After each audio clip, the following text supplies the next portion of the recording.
Hello friends, make future classes में आपका स्वागत है। तो चलिए हम आपके लिए नई सीरीज लेके आए हैं। तो इस सीरीज का नाम है इंस्टीट्यूशन सीरीज दोस्तों। इंस्टीट्यूशन सीरीज, ये सीरीज जो है ये किस किस परीक्षा में काम आएगी? तो ये आपकी वो सारी परीक्षा में काम आएगी जहां जहां इंस्टीट्यूशन आते हैं। तो इसमें अपन पहले स्पेस टेक्नोलॉजी से रिलेटेड इंस्टीट्यूशन देख लेंगे।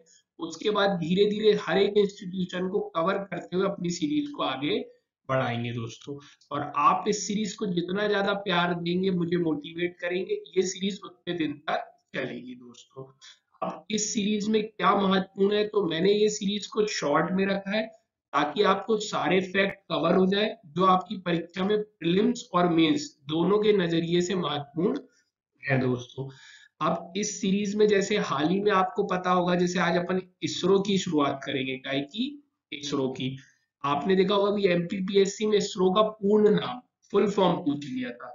और आपको मालूम है, मैंने देखा बहुत सारे बच्चे इसका फुल फॉर्म भी गलत कराए, क्योंकि एग्जाम प्रेशर में गलतियां हो जाती है।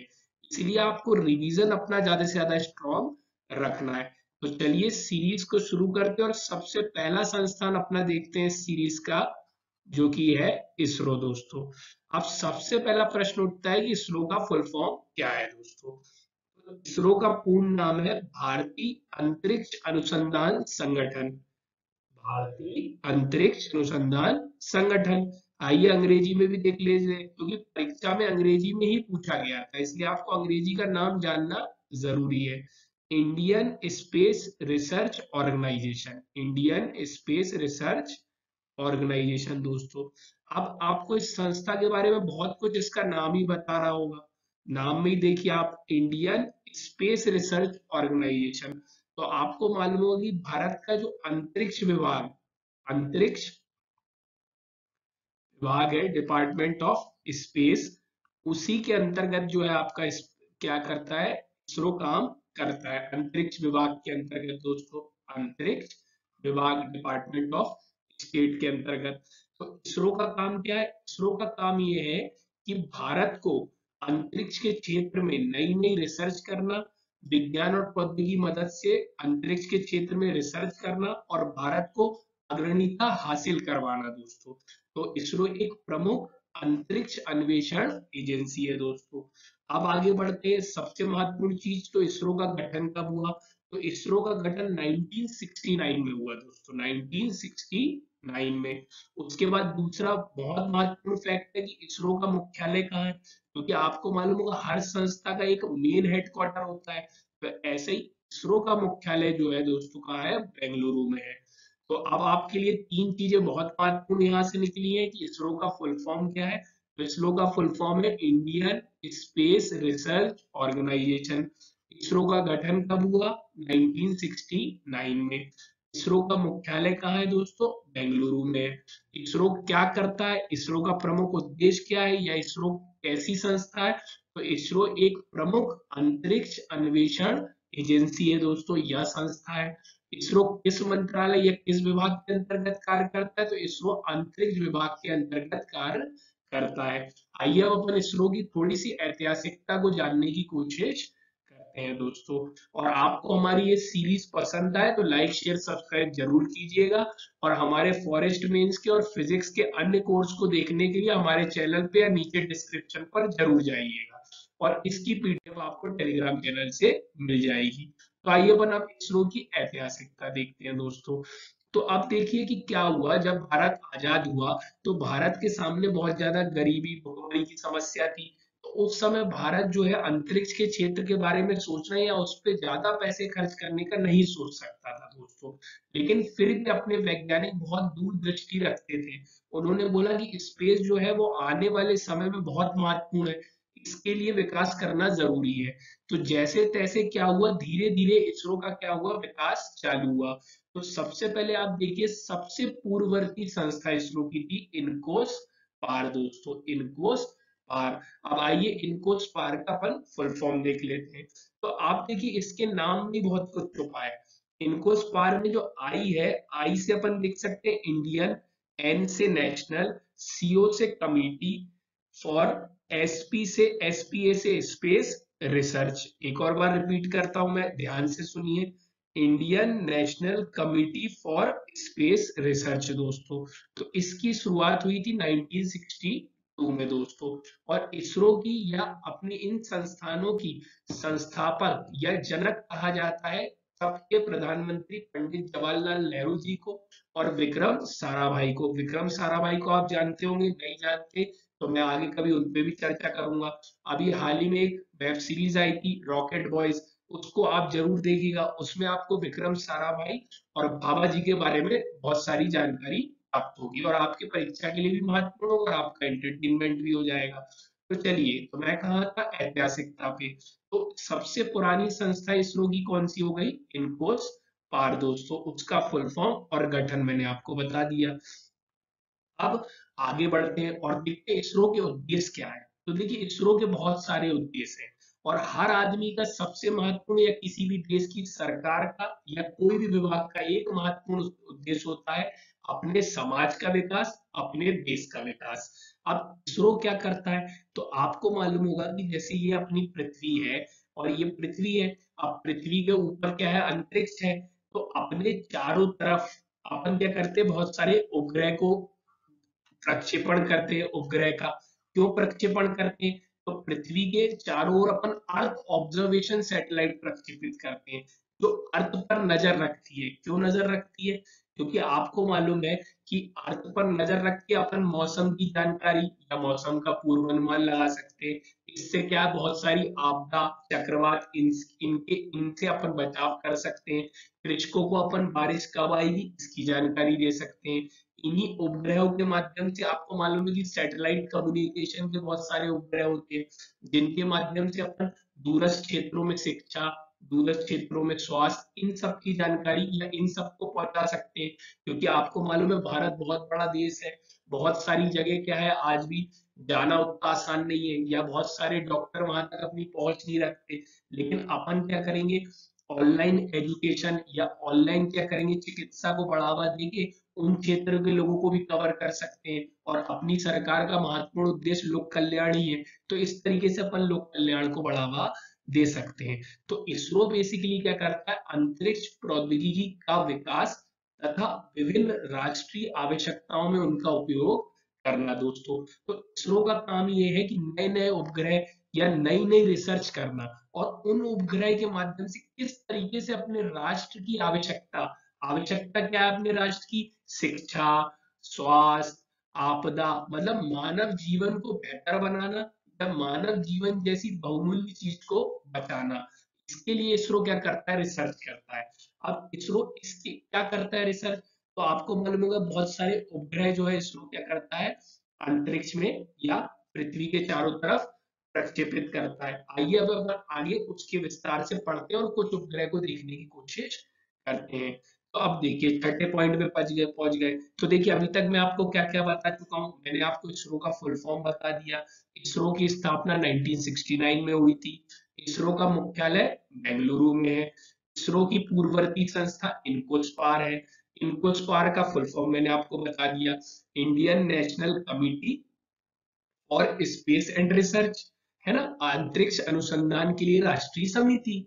फिर मैंने आपको उसका उद्देश्य बता दिया। इसरो एक महत्वपूर्ण अन्वेषण एजेंसी है, ये भी बता दिया। अभी इसरो की हाल ही में इतनी चर्चा क्यों हो रही है उसका कारण भी बता देता हूँ। आपको मालूम होगा हाल ही में प्रख्यात रॉकेट वैज्ञानिक एस सोमनाथ साहब को क्या किया है? इसरो का जो है अध्यक्ष या चेयरमैन नियुक्त किया गया है ना दोस्तों। तो इसलिए भी ये चर्चा में है। और एस सोमनाथ साहब के बारे में भी मैं एक वीडियो लेके आऊंगा। उसके लिए आपको हमारा चैनल लाइक शेयर सब्सक्राइब करना पड़ेगा ताकि आपको हमारे वीडियो मिलते रहे। अब चलिए अपन आखिरी पॉइंट की तरफ बढ़ते हैं, इसरो की उपलब्धियां। देखिए, अब आपको जैसे मालूम होगा कि पहला भारतीय उपग्रह कौन सा था। कई आपको पेपर में ऑब्जेक्टिव यही पूछ लिया जाएगा कि इसरो का पहला भारतीय उपग्रह कौन सा था। तो आर्यभट्ट था दोस्तों। कब छोड़ा गया था या कब प्रक्षेपित किया गया था? तो 19 अप्रैल 1975 में। एक और फैक्ट आ जाता है किसकी सहायता से अपन ने प्रक्षेपित किया था? तो यूएसएसआर, तब का सोवियत संघ और आज का रूस दोस्तों, उसकी मदद से अपन ने प्रक्षेपित किया था। तो इस तरीके से आगे बढ़ते हैं। फिर क्या किया इसरो ने? अपना पहला उपग्रह डाला आर्यभट्ट। फिर उसके बाद क्या किया, उसके बाद दूसरा किया रोहिणी। रोहिणी दोस्तों, तो रोहिणी उपग्रह का नाम है।